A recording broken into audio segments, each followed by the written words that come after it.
Well, here it goes. After 5 years of commercial use every day, the 461 Magnum lost compression and the cylinder shattered on the job site, and pull cord locked up immediately, couldn't spin it, and sure enough, my piston shattered.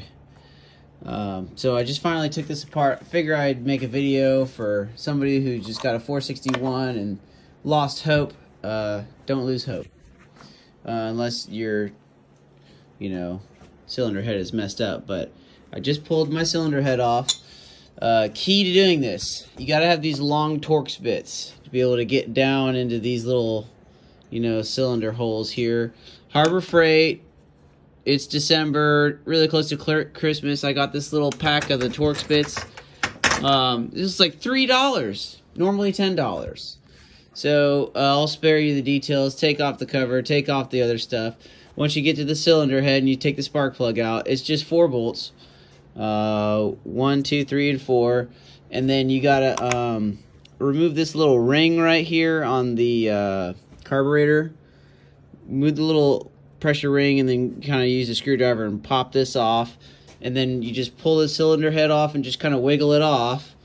And then just got to take off this little sideways retaining pin somehow. I haven't figured that out yet, but once I pop that out, I'll just take out the cylinder, dude, and it looks like I could just buy a brand new little cylinder. My cylinder head looks really good. There's no like intense scratches and bores. There's some, I haven't cleaned it out yet. I haven't shot it with compressed air, but it looks like I can clean this thing up, with some engine degreaser and some brake cleaner and stuff, and shoot some compressed air in there, and it looks pretty good. And then clean that up a little bit. New little piston. Dude, we can bring the 461 back to life. Okay, I figured I'd add like a quick little help video to get this piston ring off here. There's like a little tiny compression pin. You'll see here is the gap, right?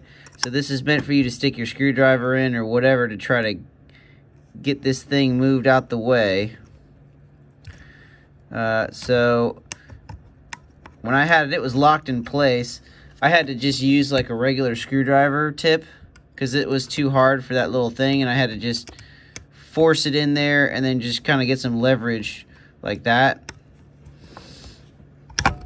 Get up underneath it, and then whatever, you get your pick, and then get that pick in there, and then once this little retention clip is out the way, then there we go, look at that.